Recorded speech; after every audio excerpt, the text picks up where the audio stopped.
कि आपकी जो राजनीतिक पारियां शुरू हुई किस तरीके से हुई, तो बेरोजगारी पर आप लोगों का क्या प्लान है, कैसे करेंगे? अगर क्या, एक और सवाल इसमें रहेगा मेरा, क्या नेता बनने के लिए और लोगों की आवाज सुनने के लिए हमें शिक्षा की जरूरत है?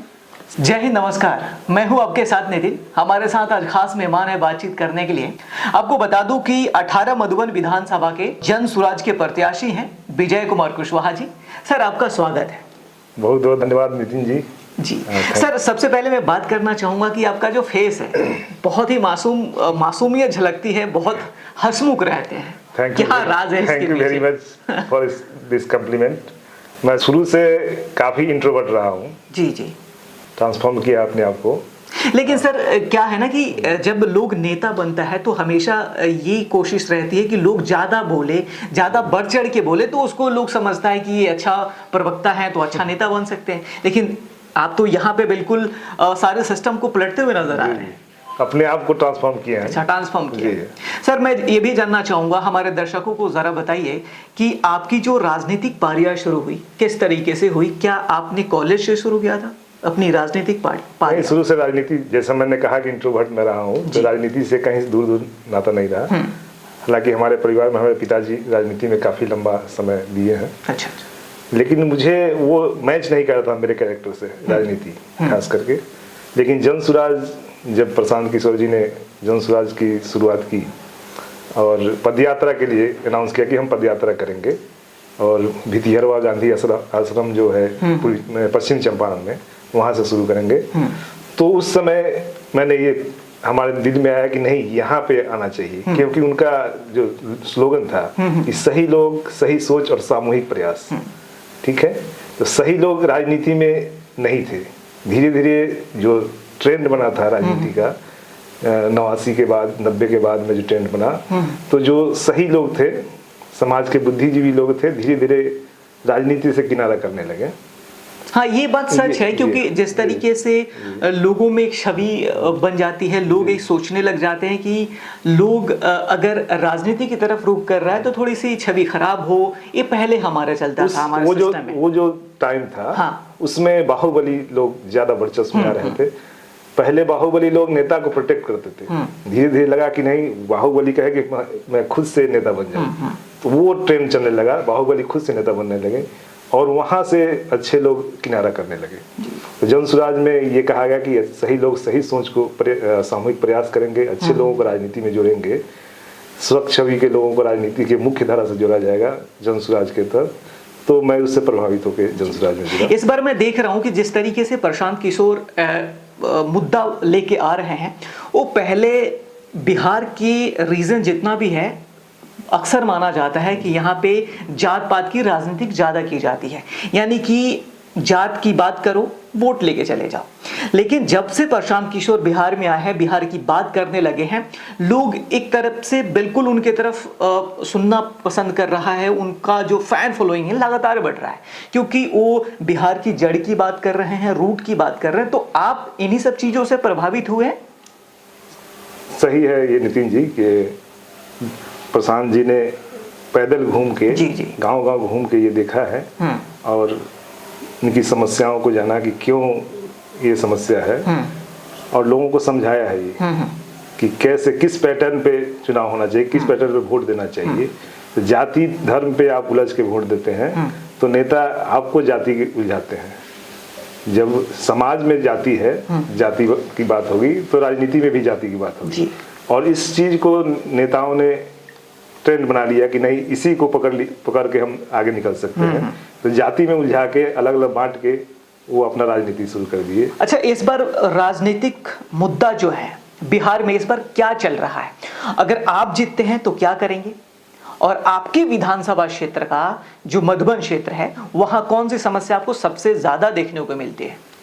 देखिए, मधुबन में जो समस्या है, ऐसे तो बहुत सारी समस्या है, लेकिन एक बहुत बड़ी समस्या जिस पर अभी तक किसी ने फोकस नहीं किया, इसमें सरकार के लोग भी संलिप्त हैं, वो है भ्रष्टाचार का। भ्रष्टाचार काफी नीचे तक पैठ बना चुका है। बहुत बड़ा मुद्दा है ये, नीचे से लेकर ऊपर तक पूरा सिस्टम है। ये गरीब काफी मेहनत करके, मजदूरी करके पैसा जमा करता है, उसका बहुत बड़ा हिस्सा वो भ्रष्टाचार की भेंट चढ़ता है। अगर वो आवासीय बनाना चाहता है, राशन कार्ड बनवाना चाहता है, या बहुत ऑफिस में जो भी काम करना चाहता है, तो उसे काफ़ी उसका कमाया हुआ पैसा वहाँ उसको देना पड़ता है। तो ये बहुत बड़ी समस्या है। वो जो मेहनत किया हुआ पैसा है वो वहाँ भेंट चढ़ जा रहा है और आर्थिक तंगी का सामना करना पड़ रहा है। यानी कि आप अपने क्षेत्र में या पूरे बिहार में आप ऐसा देखते हैं कि भ्रष्टाचार जो है वो सिस्टम, करप्ट सिस्टम हर जगह घुसा हुआ है। हम ब्लॉक की बात करें या फिर थाना की बात करें या कोई भी सरकारी काम अगर हम करवाना चाहते हैं बिना बिना पैसे का नहीं होता। आपका कागज पेपर जो आप आवेदन दिए हो आगे नहीं बढ़ेगा जी। चाहे अगर शिकायत लेके किसी ऊपर के अधिकारी के पास भी जाते हैं तो भी वो काम नहीं हुआ। तो ये पूरा सिस्टम लगा हुआ है इसमें। यानी कि इसको आप बदलने का, अगर जन सुराज बिहार में बनती है तो भ्रष्टाचारी पूरी तरीके से खत्म हो जाएंगे। प्रशांत किशोर जी ने भी उठाया है आवाज, भाजपा के नेताओं की जो पोल खोल रहे थे, निकाल रहे थे, तो वहाँ कैसे 200 करोड़ रुपए का घोटाला किया है। हाँ। वो अभी हाल ही में उन्होंने आरोप लगाया था जी। तो ये अशोक चौधरी पे और जो यहाँ के मंगल पांडे जी हैं, यहाँ के उप मुख्यमंत्री है सम्राट चौधरी जी के बारे में, तो ये सब चीजें हैं। तो इसको बदलना जरूरी है। बाकी बहुत सारे मुद्दा है जिस पर काम होना चाहिए, लेकिन ये हमको लगता है कि ये बहुत बड़ा मुद्दा है, भ्रष्टाचार। इससे अगर निजात मिलेगा तो लोगों का आर्थिक स्थिति सही होगा, परेशानी का सामना नहीं करना पड़ेगा जो झेलते हैं। सर एक और सवाल आपसे मैं पूछना चाहूंगा, क्या आपने कभी बिहार से बाहर गए हैं रोजगार के पर्पस, घूमने के पर्पस, कोई भी पर्पस हो सकता है, क्या आप बिहार से बाहर कभी गए हैं?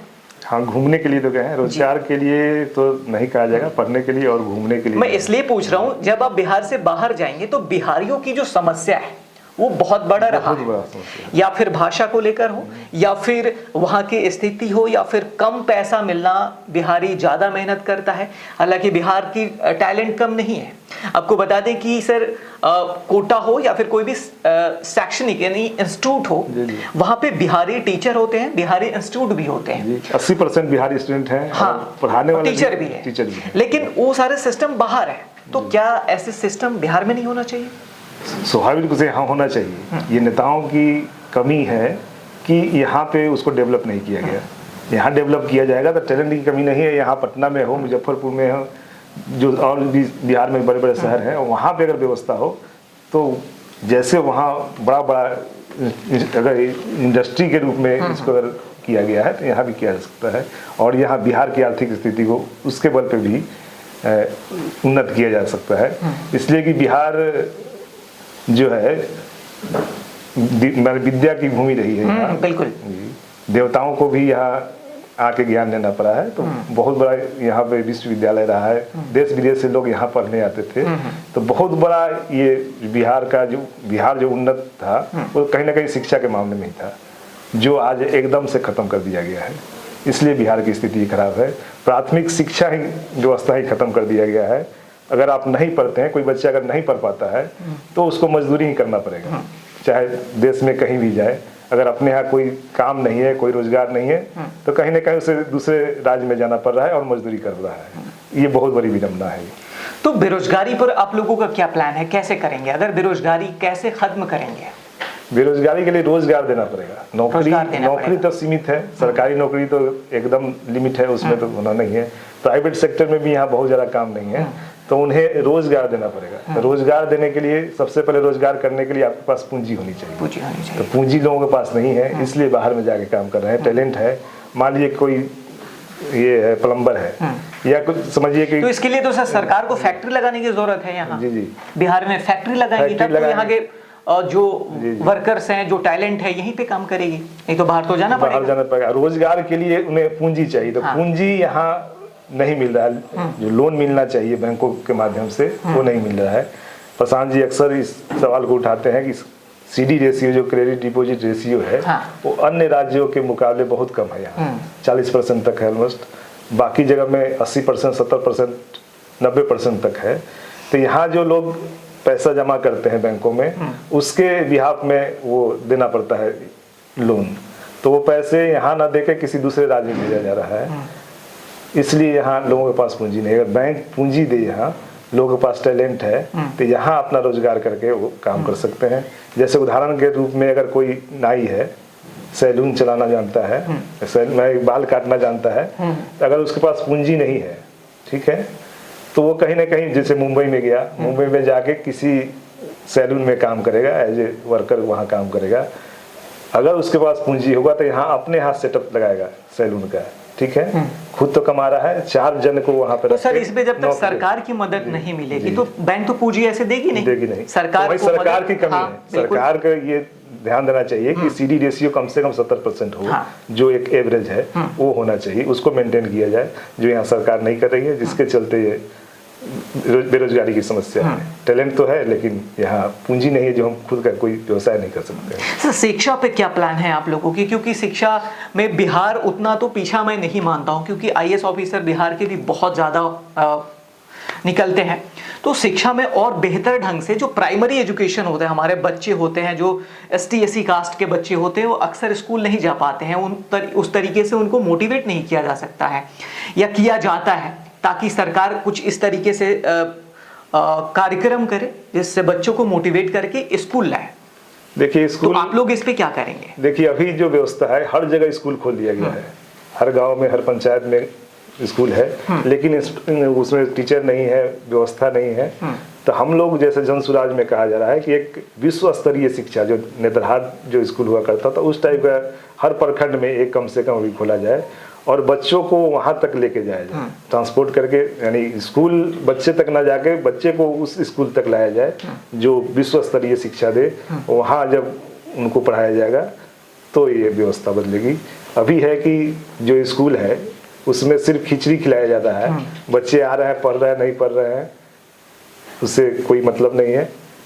और समाज के लोग भी वहाँ नहीं पूछ पाते, समाज में भी जागरूकता नहीं है कि शिक्षा के प्रति, तो लोग वहाँ सवाल भी नहीं करते हैं। लोगों को सिर्फ रहता है कि पोशाक मिला कि नहीं, बच्चे को खाना मिल रहा है कि नहीं, कोई और सुविधा है कि नहीं, इसके लिए सवाल उठाते हैं वहाँ टीचर से, लेकिन ये सवाल नहीं उठाते कि हमारे बच्चे को पढ़ा क्यों नहीं रहे ढंग से। तो ये समाज को भी जागरूक करने का चीज। सर मैं आपको देख रहा हूँ कई महीनों से जो है, मतलब कई सालों से भी आप जनता के बीच में हैं, लगातार लोगों से मिल रहे हैं, बातचीत कर रहे हैं, उनकी समस्या को सुन रहे हैं। तो इतनी सर मजबूती और इतना प्यार कैसे आ रहा है, क्योंकि लगातार लोगों के बीच में जाना और इतने घंटा वक्त देना काफी स्ट्रगल है ये, तो इतना प्रेरणा आपको कहाँ से मिलती है? देखिए हम किसान परिवार से रहे हैं, काफी मेहनत किसान करते हैं, बचपन से हमने भी सीखा है कि मेहनत करना। हम उसी समाज से हैं, जब जहाँ नीचे जाते हैं, लोगों की समस्या देखते हैं, गरीबी देखते हैं, तो लगता है कि नहीं, इनके साथ जो न्याय हो रहा है उसके लिए लड़ना है, उनकी समस्या को सुधारना, उनकी स्थिति को, आर्थिक स्थिति को कैसे बदलना है, उनके बच्चे की शिक्षा की कैसे व्यवस्था होगी, ये सब होना चाहिए। तो वो प्रेरणा देता है कि अगर जनसुराज आता है तो हम इनके लिए कुछ कर पाएंगे। इसलिए कि मैंने राजनीति में, जैसा कि मैंने कहा कि पहले से कोई रुचि नहीं था, तो राजनीति में मैं सिर्फ विधायक बनने या मंत्री बनने के लिए नहीं आया हूँ। मैं इसलिए जुड़ा कि मैं अगर विधायक बनता हूँ तो उस माध्यम से मैं जनता की सेवा करूँगा, जहाँ जो जरूरतमंद है उनकी मदद करूँगा। इसके लिए मैं ये राजनीति ज्वाइन किया है। कोई ऐसी कहानी जिक्र करना चाहेंगे कि जिसको देखते हुए आपने सोचा होगा कि मैं अगर विधायक बनता तो ये सारी चीज़ें मैं ख़त्म कर देता, और जनता की जो आवाज़ है विधानसभा तक लेके जाना, उनकी समस्या को विधानसभा तक लेके जाना, कौन सी ऐसी चीज़ लगती है आपको? देखिए यहाँ गरीबी सबसे बड़ी चीज़ है, लोगों को रोजगार नहीं मिल रहा है। तो वक्त का बहुत ऐसे गांव में जाइएगा जो बुजुर्ग हैं, खास करके उन्हें लोग छोड़ देते हैं। जैसे गांव में कोई उनका बेटा है तो छोड़ देता है, अकेले बुढ़ापा में छोड़ता है। उनके लिए कम से कम वृद्ध लोगों के लिए कुछ ऐसी व्यवस्था हो, अगर समाज में कोई छोड़ता है तो उनकी केयर किया जाए, उनको कुछ सेवा दिया जाए, जो उनका जीवन अंतिम जो समय होता है वो अच्छे ढंग से जी पाए। वो काफ़ी दुख होता है जब परिवार के लोग उनको छोड़ते हैं, अकेला छोड़ देते हैं। उस उम्र में जब वो किसी पर आश्रित हो जाते हैं, अपने बच्चों पे आश्रित होते हैं, वहाँ पे छोड़ते हैं, तो समाज में एक ये कहीं ना कहीं क्रूरता है, ये कटुता है कि लोग ऐसा करते हैं। वो नहीं होना चाहिए। अगर ऐसा हो रहा है तो उसके लिए मैं कुछ कर पाऊँ, उनकी सेवा के लिए कुछ कर पाऊँ, ये मेरा लगता है कि ये होना चाहिए। सर एक और सवाल पूछना चाहूँगा कि क्या विजय कुमार कुशवाहा की आवाज़ जनता सुन पा रही है, आपकी बातें समझ पा रही है? जनता समझ रही है, लोगों के बीच में हम लोग जा रहे हैं, लोग का प्यार मिल रहा है, लोगों की समस्या से हम लोग जुड़ रहे हैं, उनके साथ हैं। उनको लगता है कि नहीं, ये ही जन सुराज के माध्यम से ही कुछ हो सकता है, उनको विश्वास हो रहा है। इसलिए कि 30-35 साल से लोगों ने देख लिया है दोनों शासन को, लालू जी को भी और नीतीश और भाजपा गठबंधन को भी लोगों ने देखा है। तो लोग ऊब चुके हैं इस चीज़ से, एकदम नीरस जिंदगी हो गया लोगों का, है ना। इसलिए कि यहाँ लोग साल साल भर अपने परिवार से बाहर रहते हैं। ये वहाँ अगर कुछ किसी को परेशानी होता है तो यहाँ जो परिवार के लोग हैं परेशान हो जाते हैं कि कैसे वहाँ रहता है वो बच्चा। अगर कोई माँ है और उसका बच्चा अगर बाहर में है तो समझिए कितनी बड़ी पीड़ा है। कोई पर्व त्यौहार है, कुछ खाना बनता है, कुछ अच्छा चीज़ बनता है तो माँ के मन में होता है कि काश हमारा बच्चा रहता, हमारे साथ खाता। बाहर में कैसे वो रह रहा है, कैसे खा रहा है, तो बहुत बड़ी ये समस्या है। और अगर फ़ोन से पूछती है माँ कि हाँ बच्चे से पूछती है कि खाना खाया है कि नहीं ढंग से, अगर नहीं भी खाया होता है वो लड़का तो अपने माँ के मन रखने के लिए कहता है कि ना अच्छे से खाए हैं। तो ये सब समस्या बहुत बड़ी समस्या है। जो यहाँ अगर रोजगार मिलता तो कम से कम अपने परिवार के साथ जो रहता। सर, मैं अक्सर देखता हूँ कि प्रशांत किशोर जो हैं, सम्राट चौधरी हो गए या फिर तेजस्वी यादव, इनकी एजुकेशन पे हमेशा सवाल करते हैं। तो मैं आपसे पूछना चाहूँगा कि सर आपकी क्वालिफिकेशन कितनी है? मैं तो इंटरमीडिएट हूँ, आई.कॉम किया मैंने जी। सर, शिक्षा कितना ज़रूरी है? देखिए, शिक्षा जरूरी है। आप किसी भी क्षेत्र में हैं तो बेहतर उस चीज़ों को बेहतर ढंग से करने के लिए आप शिक्षित हैं तो बेहतर कर सकते हैं। मान लीजिए आप देश चला रहे हैं, राज्य चला रहे हैं, कोई नीति निर्धारण कर रहे हैं, तो आप अगर प्रॉपर शिक्षा लिए हैं तो वो उसका उपयोग उसमें कर सकते हैं। तो ये शिक्षा तो बहुत ज़रूरी है चीज़ है, इसमें शिक्षा होनी चाहिए।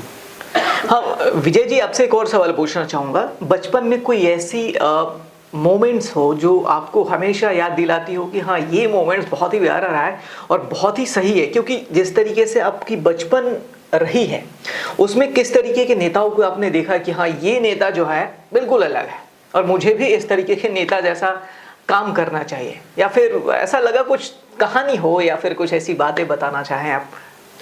पहली बार कोई राजनीतिक रैली है जिसमें मैंने भाग लिया, वो इंदिरा गांधी जी। इंदिरा गांधी मधुबन में आई थी। उस समय स्टेज बनता था वो ईंटे की सीमेंटेड करके पक्का का बनता था, उसमें एंगल लोहे का एंगल लगाकर उस पर छतरी लगाया जाता था। अच्छा। आज जो बनता है उससे अलग, उसमें सीढ़ियाँ लगती थी, ठीक है, और बहुत कम स्पेस होता था। ऑलमोस्ट इंदिरा मैंने एक पर्सन है और 2-3 आदमी उसके गार्ड वगैरह ही रह सकते थे, इतना छोटा स्पेस बनता था। तो वो पहली बार मैं गया था अपने ग्रैंडफादर यानी दादाजी के साथ मैंने गया था। वहाँ काफ़ी भीड़ थी, उस समय कांग्रेस का बहुत बोलबाला था, तो भीड़ काफ़ी थी। और हेलीकॉप्टर, ज़्यादातर लोग हेलीकॉप्टर देखे थे उस समय। पहली बार मैंने भी हेलीकॉप्टर देखा था। 2 हेलीकॉप्टर से आई थी वो, अभी तो नेता 1 हेलीकॉप्टर से आते हैं, उस समय 2 हेलीकॉप्टर था। तो पहले से लोग जानता था हेलीकॉप्टर आ रहा है, कहीं कुछ बजता था तो लोग देखना शुरू करते थे कहाँ बजा। जैसे ही हेलीकॉप्टर आया तो पूरा अलग माहौल था लोगों में। हम भी पहली बार देख रहे थे, बहुत छोटे थे हम। हेलीकॉप्टर आया, चारों तरफ राउंड करके कैसे वहाँ लैंड कर रहा है, गिरा है, तो वो लगता था कि लगा कि नहीं ये पहली बार कुछ देखें। इंदिरा गांधी आई भाषण की, पूरा जिंदाबाद जिंदाबाद के नारे लग रहे थे, तो लगा कि ये क्या है, पूरा जिंदाबाद कर रहा है। ऐसा शख्स है, कोई ऐसा होना चाहिए कि लोग लगाए नारा, कहीं कहीं मैं भी ऐसा हूँ तो लोग नारा लगाए। तो ये लगा कि नहीं ऐसा होना चाहिए। एक और मैं सवाल पूछना चाहूँगा, जैसे कि अगर कोई विधायक अपने क्षेत्र से जीत जाता है तो अक्सर अपने क्षेत्र से गायब रहता है, या फिर पटना चला गया, दिल्ली चला गया, तो आप तो ऐसे नहीं करेंगे ना? वो बहुत बड़ी कमजोरी है। इसीलिए जनता अभी देखिए जो भी विधायक है 5 साल से 10 साल से, वो सिर्फ चुनाव के बाद समय जाते हैं, बीच में एकदम गायब रहते हैं, सिर्फ चुनाव के समय जाते थे। तो और आसानी से कभी मुलाकात भी नहीं होती और जाके वोट लेके चले जाते थे। इस बार थोड़ा सा ट्रेंड बदला है। प्रशांत जी ने कहा कि नेताओं से सवाल पूछिए कि आपने 5 साल में क्या किया है, हमारे लिए क्या किया है, तो वो जवाब देंगे या नहीं देंगे। अभी देख रहे होंगे कि कहीं कहीं मंत्री नेता जा रहे हैं, विधायक या मंत्री खास करके जहाँ जा रहे हैं, लोग उनका बायकॉट कर रहे हैं, उनसे सवाल पूछ रहे हैं, उनको भाग रहे हैं, वो खड़े रहे तो भाग रहे हैं। तो ये ट्रेंड होना चाहिए। तो ये जब जनता सवाल पूछना शुरू करेगी तो वो क्षेत्र नहीं छोड़ेंगे। तो उनको लगा कि अगर हम क्षेत्र में नहीं जाते हैं तो अगर चुनाव के समय हम जाएंगे वहाँ जनता हमें सवाल करेगी, हमें दोहराएगी, तब जाके ये लोग चेंज करेगा अपना पैटर्न। मेरा जहाँ तक सवाल है, जनता के साथ ही लगाव रहेगा। जितना समय खाली बचेगा, जो सदन के बाद जो समय बचेगा वो जनता के लिए बचेगा, अपने क्षेत्र में ही बिताएंगे। मैंने बहुत ऐसे विधायक को भी देखा है कि जो अपने क्षेत्र से बिल्कुल गायब रहते हैं, मानी कि विलुप्त हो जाते हैं, उनको तमाम सारी चीजें मिलने लगती है, गाड़ियां, हेल्थ सिचुएशंस, उनको घूमने के लिए ये सभी चीजें मिलती है। कभी कहीं देखते हैं जो पोस्टर भी लगाया जाता है, ये लापता है, हमारे मंत्री जी विधायक जी लापता है, इनको खोजा जाए, तो ये तो नहीं होना चाहिए। आप फिर घर खरीद नहीं लेंगे ना दिल्ली में या फिर पटना में? ऐसा कुछ नहीं है। हम जनता के लिए, के बीच में हम पहले ही कह चुके हैं कि हम विधायक या मंत्री बनने ही नहीं आए, हम जनता की सेवा करने आए हैं। अगर विधायक मंत्री बनना था तो मैं पहले से, जब पिताजी ने संन्यास लिया, छोड़ा राजनीति, तो काफी लोगों ने मुझे दबाव दिया कि नहीं आइए आप राजनीति में, ये सक्रिय राजनीति कीजिए। उस समय भी मैं नहीं आया। अगर नेता मंत्री बनना रहता तो मैं उस समय भी अपना कोशिश करता। ऐसा कुछ नहीं है। सर, एक और सवाल मैं जानना चाहूंगा आपसे। देखिए, जब बिहार में राजनीति की बात होती है तो सिर्फ लोगों के पास दो ही ऑप्शन रहते थे, यानी कि आरजेडी और बीजेपी। दो गठबंधन। अभी तक एक पार्टी नहीं है, गठबंधन है। कहीं ना कहीं लोग गठबंधन बना लिया, एक एनडीए और एक इंडिया, अभी इंडिया जो बोलते हैं तो अलग। तो अभी जनसुराज आया हुआ है तो उनसे लोगों को ज्यादा उम्मीदें हैं, यानी कि कुछ नई मुद्दा भी आने लगी है और समस्या जो बिहार की जो मूलभूत समस्या है उस पे अब जिक्र होने लगा है। तो इसको आप कैसे देखते हैं? ये बदलाव हुआ है जनसुराज के आने से, लोग में जागरूकता भी हुई है। 3 साल पैदल चल के लोगों को जागरूक किया गया है। लोग में जब जागरूकता आएगी, लोग डिमांड करेंगे, तो नेताओं को भी उस पैटर्न को चेंज करना पड़ेगा। अगर जनता सवाल करेगी तो उनको उस मुद्दे पर बात करनी होगी। लोग बदलाव की बात करने लगे, रोजगार की बात करने लगे, तो आप देखिए तेजस्वी जी भी कह रहे हैं कि हम रोजगार देंगे, पलायन रोकेंगे। सम्राट चौधरी भी कह रहे हैं कि अगले 5 साल में हम पलायन को रोकेंगे। ठीक है, 20 साल आपने क्या किया कि अब 5 साल और चाहिए पलायन रोकने के लिए। तो जब तक मुद्दे की राजनीति होगी तो मुद्दे पर सभी को बोलना पड़ेगा। जनता जिस चीज पे वोट करेगी, जनता जो डिमांड करेगी वो बात करना पड़ेगा नेताओं को। अब वो जाति की राजनीति या धर्म की राजनीति, अलग अलग बांट की राजनीति नहीं चलेगी। लोगों को समझ में आ गया है कि हमारी जो समस्या है उस पर जो बात करेगा उसकी बात करेंगे, हम उसे अपना नेता मानेंगे, उसे अपना वोट देंगे। चलिए, शुक्रिया हमसे बातचीत करने के लिए। आपसे बातचीत कर मुझे बहुत खुशी हुई, क्योंकि ये जिस तरीके से शालीनता है इनके पास, वो शायद मुझे लगता है कि जनता इस बार इनको पसंद कर रही है और जनता की जो समस्या है ये लगातार सुन रहे हैं। और उम्मीद की जा सकती है कि अगर विधानसभा में जाने का मौका मिलता है तो बिल्कुल अपने जनता की विकास करेंगे, आवाज उठाएंगे। बाकी आपकी राय क्या होगी, हमारी पॉडकास्ट कैसी लगी आपको, कमेंट करके जरूर बताइएगा और इस वीडियो को शेयर भी कर दीजिए ताकि पता चले कि आपके क्षेत्र का जो नेता है आपके क्षेत्र के बारे में कितना ध्यान रखता है, कितना सोचता है, ताकि आप ऐसे नेता को अगर चुनते हैं तो किस तरीके से काम करेगा वो भी इस वीडियो में हमने कोशिश किया जानने का। तो इस वीडियो को ज़्यादा से ज़्यादा शेयर करिए, कमेंट भी कर दीजिए ताकि मैं समझ सकूं कि आपकी राय क्या है। ऐसे ही तमाम खबरों के लिए और तमाम वीडियोस के लिए हमारे चैनल को सब्सक्राइब भी कर दीजिए, शेयर भी कर दीजिए। शुक्रिया।